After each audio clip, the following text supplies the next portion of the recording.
Galactus is going to break the MCU, but not in the way you think. You see, he didn't come to Earth to destroy it. He's actually looking to pass on the torch to his successor. I need you to lock in. If Fantastic Four First Steps is as important as we think it is, then Marvel just started the most terrifying long game in the history of the MCU. So this is not a review of Fantastic Four First Steps. It's a full-on deep dive into how Galactus is going to change everything. To understand what Galactus is about to do to the MCU, we have to understand who he has always been. This Chungus is not like Thanos. He's not a conqueror. He doesn't make speeches about balance or destiny. He is the balance. He is what happens when the universe needs to take something back. In the comics, Galactus was originally known as Galan of Taa, a mortal scientist from the last universe, literally, the universe that existed before ours. And as that universe was collapsing in on itself during the Big Crunch, Galan merged with the sentience of the cosmos.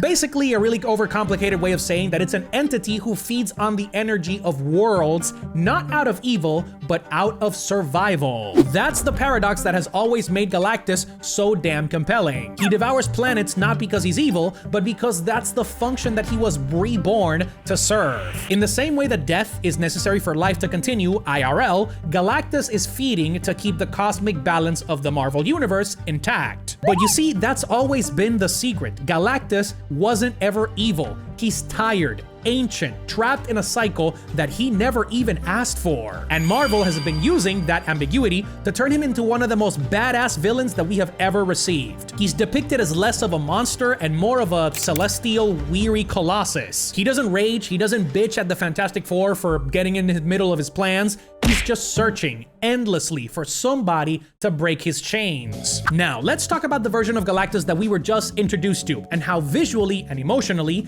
he's reconfiguring the entire power structure of the MCU. When Galactus first appears in First Steps, he doesn't announce himself as a destroyer. The spaceship looks like it's littered with stars and then his beady little eyes come at you like Morpheus out of the Sandman. It's like gravity and light starts to bend every single time that he moves. We don't even see him at first. We just feel him. Matt Shakman is a real G. He's using deep space visual language like it's interstellar in this bitch, trying to reframe his presence like it's a real spectacle. And the way that he's framed in full IMAX, mwah, fucking juicy. It's almost biblical. He's bigger than the narrative, bigger than the screen that he's set on. He's bigger than the conflict. Yeah, he doesn't get that many lines, but Ralph Ineson's performance truly echoes throughout the rest of the film. There's weight to it. And in the moment that he actually gets to see Franklin Richards, that's the moment where everything changes. His energy starts to shift. Galactus isn't there to stop life. His whole entire goal has been to consume for eons, but now he is ready to meet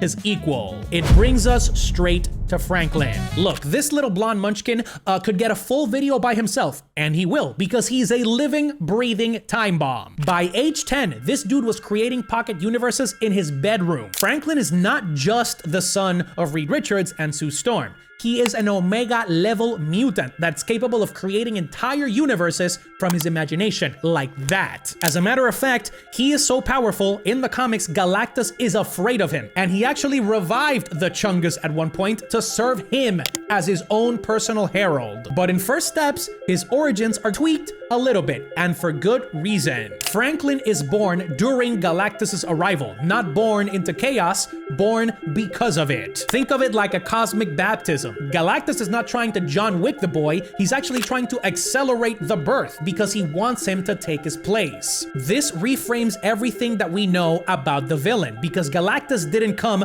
for a world, he came to find a successor. And Franklin is the key to everything. He is the only being that might be powerful enough to remake the MCU as we know it. In the words of the great Anakin Skywalker, this is where the fun begins, because now we're getting at the emotional twist of this theory. Galactus is not scheming, he is surrendering. In the film, there's a moment right after the encounter between Galactus and the Fantastic Four where he has Franklin in the palm of his hands, like I mentioned at the beginning of the video. By all intents and purposes, he won. He found his vessel, and instead of basking in his W, he's reverent, almost as if he's bowing to the next in line. That's the gravity of the power cosmic, and why it's so damn important, because Franklin is the wielder of the key to remake the the universe. His power is so great that Galactus actually came off his ship to stomp all over New York and just to find a human child? It is the unequivocal truth that we've been searching for. Galactus does not want to keep going. He wants release, and Franklin Richards is the perfect candidate to take his place. Why? Well, the main theory that I've seen online and the one that I ascribe to is that Franklin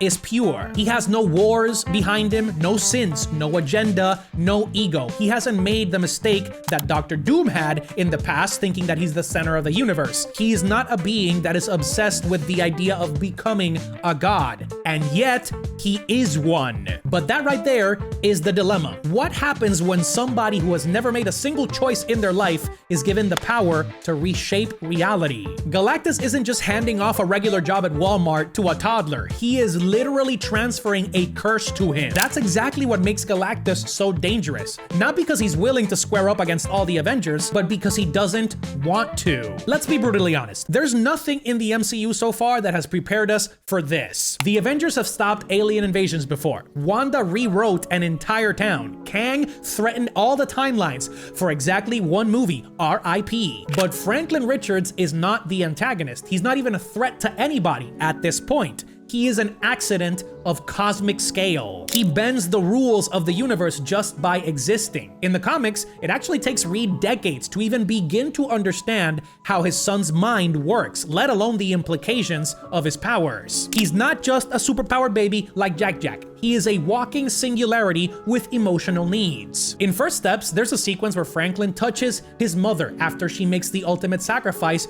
to protect him, and we get a flicker of light on his fingers that sets up one of the craziest scenes in the MCU. In that moment, the film is confirming exactly what's coming. Franklin doesn't need to learn how to use his powers. He is already swimming in them. Sue's eyes light up with stars and galaxies reflected off of them as the music crescendos, and it is clear this baby is overpowered as shit. The scariest part though is that everybody around him is okay with it. They're surprised, sure, but they're not alarmed, and that's gonna be an issue in the long run. Sure, at this point the Avengers haven't been alerted. Doctor Strange and the Watcher aren't watching. Kang isn't tracking him, but you know who is? Dr. Frickin' Doom. That post-credit scene, oh my god, so beautiful. It shows us Dr. Doom as an observer, watching the child from afar and finally getting the chance to intervene after recognizing what Reed refuses to see, that Franklin is an Omega level anomaly, not because of his intentions, but because of what he's inevitably going to become. In the comics, Franklin does help rebuild the multiverse after Secret Wars,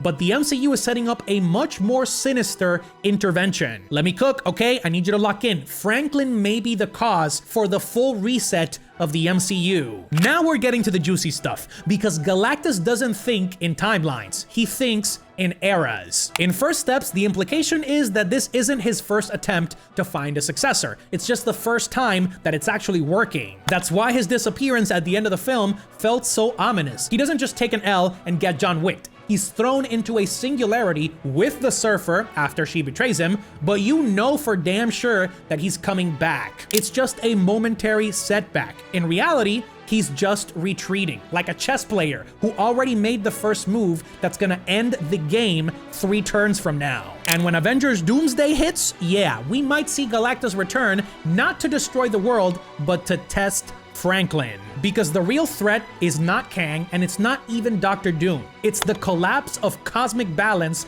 caused by a power transfer gone wrong. Imagine meeting a god who hands you a bomb and then comes back to see what you did with it. There are a bunch of signals that Reed Richards is gonna try to suppress Franklin's powers, that Sue might be the one to try to shield him from himself, and of course, that Doom is going to try to manipulate him. But what nobody can do, at least to this point, is actually stop him, which is going to take us straight into Secret Wars. There's a really big question that we have to answer. If Franklin is this overpowered and capable enough to hold reality together when the multiverse is breaking at the seams, is that going to be the catalyst to erase everything that we know about the MCU? What I think is gonna happen is this. I want you to imagine it. Battleworld is collapsing. Doom is about to be defeated by all of the MCU's biggest heroes working together. And Franklin, barely conscious of what the hell he's even doing, starts to create a universe with Reed's help, and Galactus is watching from the sidelines, watching his successor take the full reins of his job. And the cost? The old MCU has to die. Not with a bang, but with the child holding its fate in the palm of his hands. And then the Galactus legacy would become complete, not as a devourer of worlds, but as a father of the next one. So here we are. All this time, we thought Galactus would arrive in a blaze of fire and glory, an Elden Ring level boss battle. But what we got was something way more intimate. A tired god, somebody that's looking for a way out. A child born into chaos who might reshape existence without even meaning to. So Galactus isn't breaking the MCU by smashing buildings into each other. He's breaking it by planting the idea that everything we know has to end. And maybe, just maybe, that's what makes him the scariest character that Marvel has ever introduced. Because he doesn't want power, he wants closure. And to do it, he's willing to pass on the weight of cosmic balance to somebody that barely knows how to spell his own name. Franklin Richards is not ready. The MCU isn't ready, but Galactus doesn't give a shit what we think. Because his own idea of balance and justice doesn't ask for permission, it just arrives. So the real question isn't, will Galactus destroy the MCU? It's actually, what kind of universe will Franklin create when he does? I'm actually making another video about Doomsday very soon, so while you wait for that, I got a couple of videos right here for you. So make sure to crack a smile. Have an amazing day, familia. Lo quiero.